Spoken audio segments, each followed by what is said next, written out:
The family of a man who died while in police custody blames a broken system that led to his last breath behind bars. From a hospital to the jail and the opioid crisis. Fox 2 investigator Mitch McCoy has been pushing for answers for months and has uncovered that the state is not tracking when people die in custody. Mitch. Yeah, Mandy, hello to you. Chris's struggle with drugs started as a freshman at Vianney High School. He dropped out, got his GED, went head to head with his addiction, but lost. The medical examiner ruled his death an overdose, but when I started to ask about other jail deaths across Missouri, we hit a roadblock.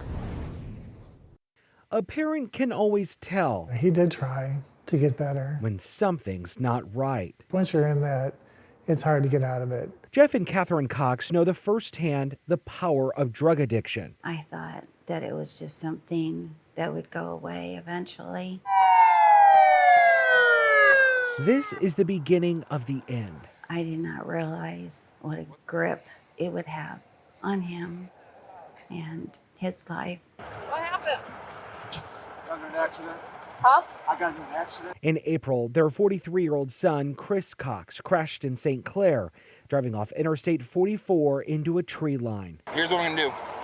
I think there's something up with you. Chris could barely stand. Oh, yep, watch out. He'd been clean a year, just got paid from his job as a chef hours before relapsing. He was involved in rehabilitation at the time of his death. Chris could not complete his field sobriety test. At 10:18 p.m., the officer took Chris into custody. It's completely consistent with drug use, yeah. And while filling out paperwork at the St. Clair Police Department, Chris, don't fall over. Chris is spotted on camera, barely able to keep his head up. Chris, pick up a little bit. You fall down in there, and then it's time. He nods off time and time and time again.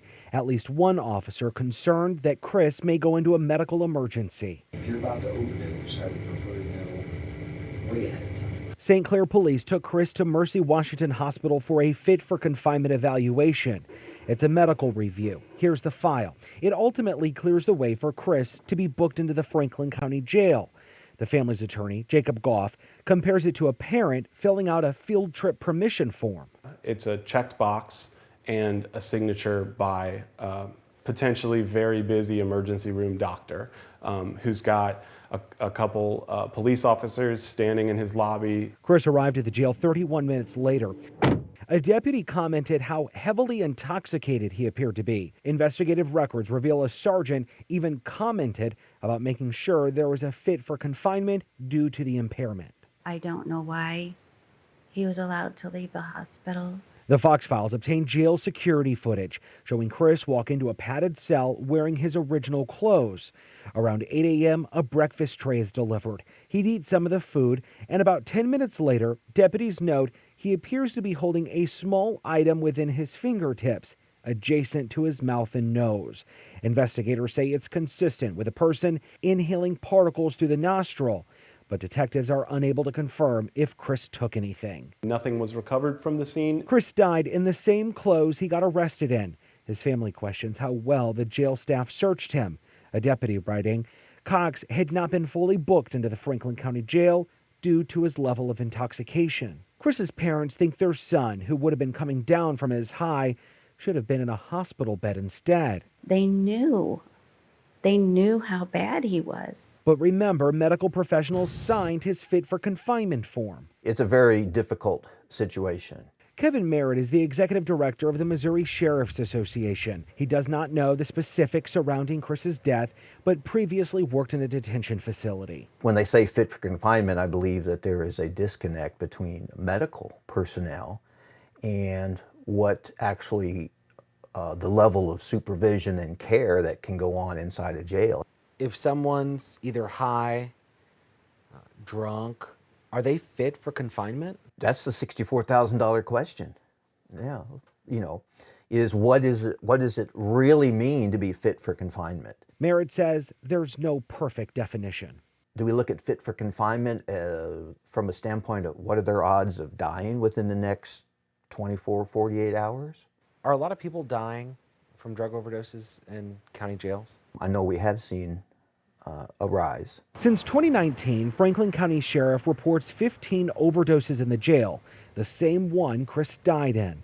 3 of the ODs, the person did not survive. It seems that there's been a pattern of those who come in under the influence of drugs are dying in jail from the drugs they had in their system when they got there. Law enforcement agencies, including jails, are required to report in-custody deaths to the Missouri Department of Public Safety.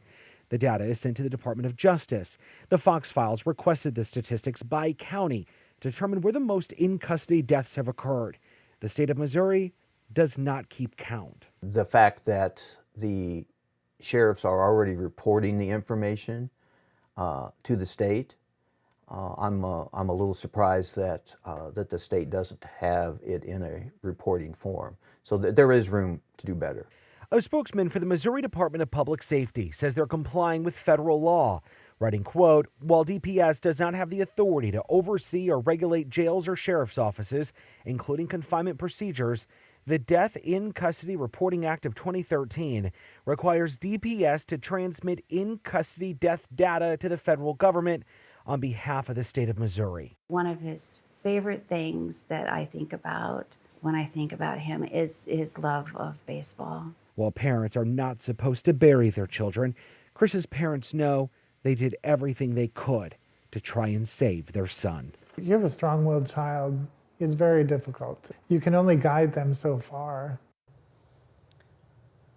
Franklin County's sheriff says he could not comment due to potential pending litigation. Mercy Hospital says it's sending sympathy to the Cox family, writing in part, quote, "Once it's been determined that someone in custody does not need hospitalization, it's up to the accepting law enforcement personnel to ensure the inmate receives subsequent medical care."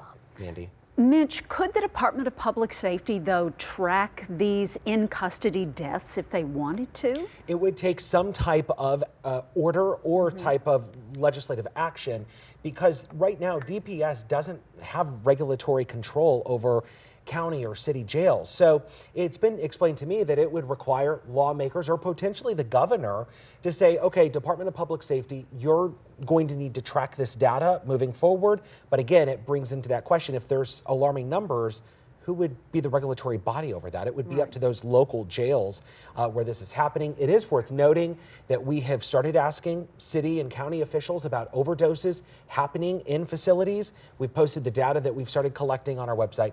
You can find that at fox2now.com. All right, Mitch, thank you. And Fox 2 is investigative coverage you can count on. If you have something you'd like Mitch to investigate, point your phone's camera at the QR code on your screen.